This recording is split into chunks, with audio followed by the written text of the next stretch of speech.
What's up, Zach here, and today I have got the all-new adidas Hyperboost Edge, and these are really all new because this is adidas launching a brand new class of their super shoe foams. I know it says Hyperboost, but it is not the same cell structure as Boost. It is completely new, and adidas has made some pretty wild claims about what Hyperboost Pro can do.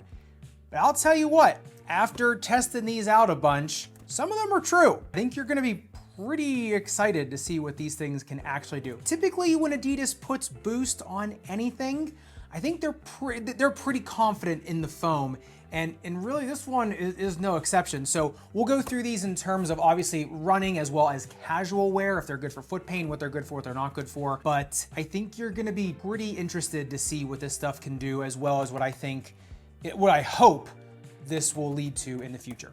So let's get into it. All right, before we cut open the insanity that is the foam on these things, I do want to talk about the uppers because honestly, I think they're just as weird and wild for totally different reasons though. The entire structure of the uppers, for how advanced the midsole is in the structure of the midsole foam, the uppers, look on the microscope, it's just like a basic textile, really flat weave. There is a lot of like underlays on these. There is a little bit of overlay, just like some glued on overlay. But just look, it's just a matted down weave. Like, doesn't look like there's anything like super special. The shoe is actually ultra light. That comes from the midsole and the outsole. You look at the breathability test on these things, fog's not getting out of anywhere, right? It gets out of the sides of the tongue and it gets through the, not really get through the tongue, it gets out of the sides of the tongue because there is matting on the other side. There's some underlay on the other side of the tongue. So they're not the best breathing shoes out there. What I did notice though is on the tongue, they really did solve the lace irritation problem by just putting in soft flat laces and then one nice row here of padding, and then the rest of the tongue is super thin. I had no lace irritation on these things. And then as you see in the rear foot, same thing, they just put these little pods here around both sides of your Achilles tendon in what we call Kager's triangle, and that holds you in really, really well. And so heel slippage on these things, it's just mild, right? If I really wanted to yank my heel, I could start pulling my heel up. It took a lot. The entry into them is a little bit tight. They do need broken in terms of an easy entry, but if you're using them for running, that's honestly a good thing. And then if you look here, there is no runners on the outside, but it's like they gave you a template where you could poke through for a runner's nut, which is really weird. It almost looks like an empty console on a car that just isn't being used in that model. But I guess you could just poke through that. I'm not sure what the deal was there. And then, like I said, cuffed internal eyelets. And so, like I said, lockdown's really decent. You actually do get some pretty aggressive gussets on these things. And for a shoe that is still pretty light, lockdown is good. So like I said, breathability, honestly, Adidas has such good lightweight breathing materials, could have been a lot better. But lockdown and comfort in the uppers, yeah, pretty good. All right, getting into what everybody wants to see. And honestly, once you cut these down and you can actually see what's on the inside of these, you start to realize why they put the name Boost in it and why these are so effective. They really do combine two different midsole philosophies. That's what makes it such a good shoe. Now, you look at my cut down, this isn't the shoe. This is just me being an idiot with my knife. I always cut them with the box cutter and not an automatic machine, because when I'm actually feeling myself go through them, actually feeling the knife, you can actually tell build quality, how tough it is to get through it, how hard it is just for me to, some of these shoes, you can see I just cut through like butter. That's why I do it with a box cutter, because it tells you so much more how easy it is to get through. This midsole foam was not super easy to get through, as you can see. But if you look at the cell structure, it is just one big slab of Hyperboost Pro. Look at it, it looks like Boost, but on the microscope, it looks like a Zoom X or a Light Strike Pro or anything made with PEBA or PEBX or PBX, whatever you want to call it. And that's because this is ePEBA, right? So there's PEBA, PEBX, they're all polyether block amides, right? They're all incredibly light closed cell structure foams. There's really nothing new in terms of that. What is new in terms of this is how strong the cell walls are, how strong the walls are, the bubbles. And so remember, there's closed cell foams and there's open cell foams. Closed cell foams, all the cells, right, and then pump gas in the cells, they're all closed off, right? They don't interact with each other. Right, it's a little more water resistant. They mold to the foot a little bit better versus an open cell foam where you can just really, like, air can get through all of it, or fluid or whatever can get, or gas can get through all the cells, and so they all interact with each other. Makes them maybe they hold their shape a little bit better. There's pros and cons to each. But in a closed cell foam, which is what this is, the strength of the foam relies on the strength of the walls, right? And typically in a closed cell foam, it's more like a super shoe foam, like a thermoplastic, right? Like Peba, Pebex, things like that. Those individual foam cells you can see on the microscope, they're so small. And so yes, they're light and they're, you know, they have a lot of bounce, but they're not necessarily super structural, and they're definitely not as durable as you can get. For their weight, they're durable, but you know, not in general. Whereas in these ones, you can see on the outside, it looks like Boost foam, it looks like a jet boost, right? Or it looks like a light boost. But on the microscope, then you can start to see those individual walls within the macro walls. And if you look at ePEBA, if you look at that, you know, its chemical composition, one of its big things is that the cell structure, the wall structure of these is a lot stronger and more elastic. Now you're getting the durability benefits of the Boost cell structure, those big chunky cells, but then also all those benefits of the really small, tiny closed cells of a Peba or Pebex, like a Zoom X, Light Strike Pro, things like that, some of the Wavewood boom foams, you know, or leaning boom, things like that. And so it's the best of both worlds. Look at on the bounce height test, 45 centimeters in the rear foot, 43 in the forefoot. That's what you're used to seeing with like the best super shoe foams. In terms of the tensiometer, it takes 57 newtons to get this thing to 45 degrees, and that's just pretty run of the mill. That's actually right in the that's like right in the sweet spot, right? The one thing is you see how it like takes a lot to get to bend, and once it does, it goes. And it actually does bend. I mean, it bends right where the angle of ascent is, right where that mild forefoot rocker is, so that's fine, right? But it really wants to snap back. Like there is a ton of memory in this, right? And in terms of torsional, those cell walls are strong, right? Like this is just like Boost on steroids in terms of structural stability. This is as good as any plated shoe in terms of a running shoe. And in their marketing, they said we didn't need a plate in them, right? We wanted a more smooth glide. We made the foam so that it had the structure, didn't need a plate. And in terms of running, they are right. It doesn't. It's crazy how much energy return this thing gives to you and how much structure you feel underfoot, especially being this high off the ground. But what I thought was the most telling thing on these is if you look at the shock absorbing, if you look at the tensiometer in terms of shock absorption, right? To get it to 5 millimeters on the initial run, it takes 90.7 newtons, which is insane. Like there is nothing else I've tested it's like that besides maybe a brick, right? I mean, you know, just like some crazy brick foam that's not gonna do it all. But then after 3 cycles, 64.6 newtons. Now that's a big delta, but 64.6 newtons is still really high to get it down there. What I notice is but on foot, it's literally exactly what that test shows. Like the bench to on foot it matches perfectly. When you first put them on, they feel like a spring, like they feel like a live wire. And then as more and more, they feel more and more cushioned the more you run in them, the more you walk in them, the longer in the day you're in. And the more force you put into them, yes, the more they pop back up, but also the more force you put into them, they just start feeling better. They start feeling more shock absorbing. And that was one of original Boost's best qualities, is it was so shock absorbing. It felt so good underfoot, and that shock absorption was so durable. These have the same thing.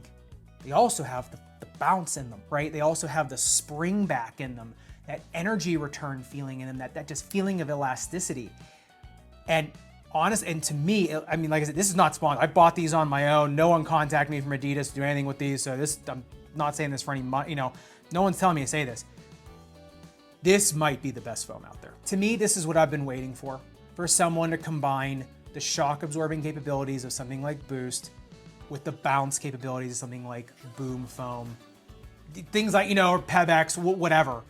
And lo and behold, right here. But also don't sleep on the outsole tread on these things. This light traction, yeah, I mean, it basically just looks like the wings of those helicopters in Avatar, but it's just like a linear pattern, right? It gets fatter as it goes out, then it gets skinnier as it goes in. What's weird is, I mean, this is a really lightweight rubber and it's very shallow, and that's how these things, like I said, get so light. Also, foam's really light. But if you look at it on the belt sander, on the durability test, it only lost 0.5 grams. And so that's just as good as any other shoe I've tested in terms of the running and casual space recently. It's not bad at all. And it is a wider, fatter tread. And so if you don't shear a lot, if you have a big pronatory twist, like I said, you don't shuffle a lot, honestly, this should last you just as long as really anything else. I mean, if you see the bottom pattern actually is, maybe you'll see it better here on this camera, it is pretty flat to the ground, right? There is a really mild rear foot rocker here. I mean, really mild. It's just a bevel. I shouldn't call it a rocker. This is just a bevel in the back. And then the forefoot, it's got a little bit of a rocker here, but it's so far distal that honestly, it just basically aids, you know, it just basically just makes it a smoother takeoff. And what it really does is because it's so flat to the ground throughout the entire rear foot and midfoot, and then the forefoot has that, it basically just makes it so it's a nice casual shoe as well as, or a nice walking or casual shoe as well as running shoe. We'll get into the runnability in the next section, but I did think that that was pretty darn impressive for how lightweight that rubber was and how shallow it was. All right, but what I think is the real pinch me moment of these shoes is their fit, especially for people that have elephant feet like me. So what I think really makes these is the rear foot width. These come in at 8.9 centimeters of rear foot width.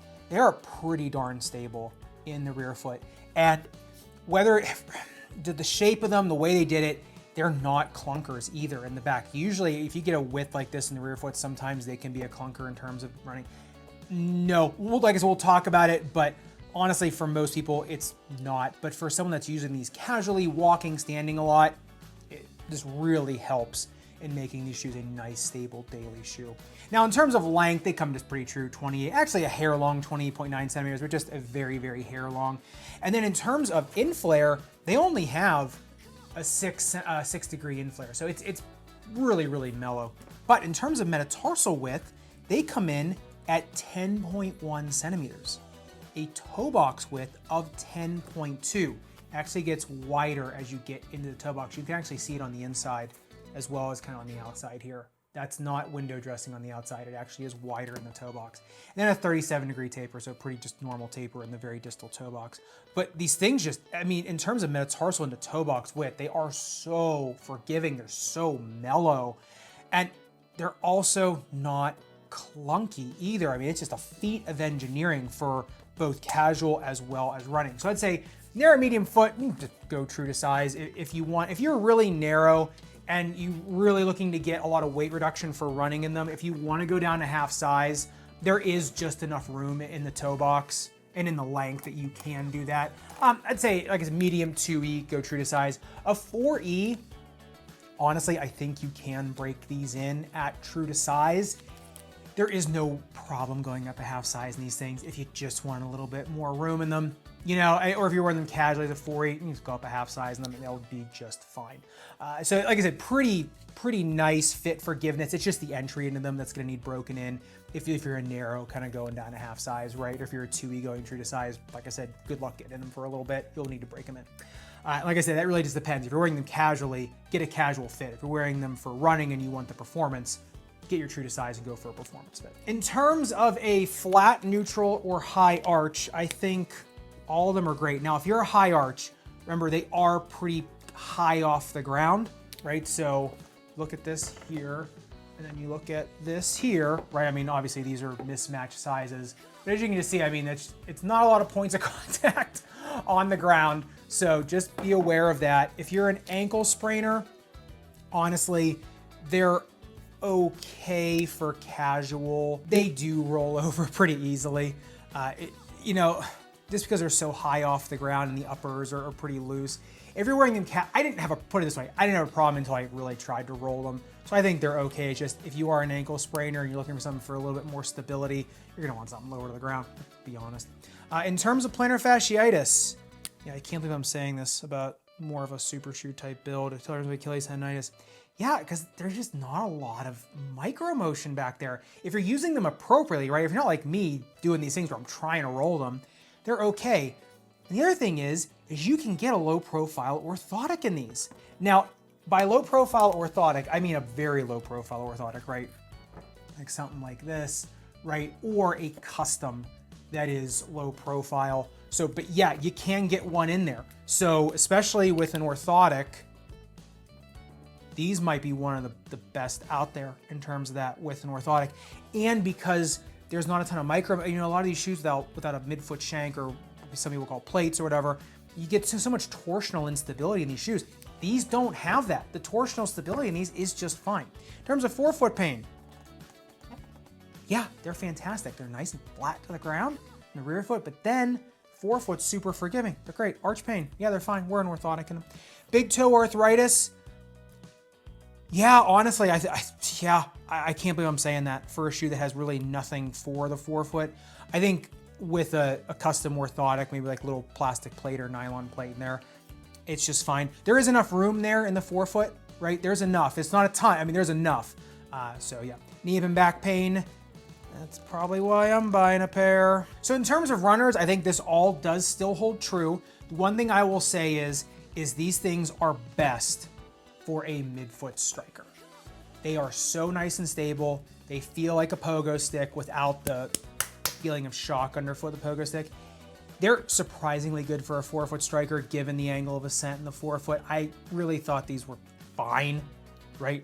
Not bad at all. And you get a little bit of a kick with them as a forefoot striker. It's pretty cool. In terms of a rear foot striker, they are fine.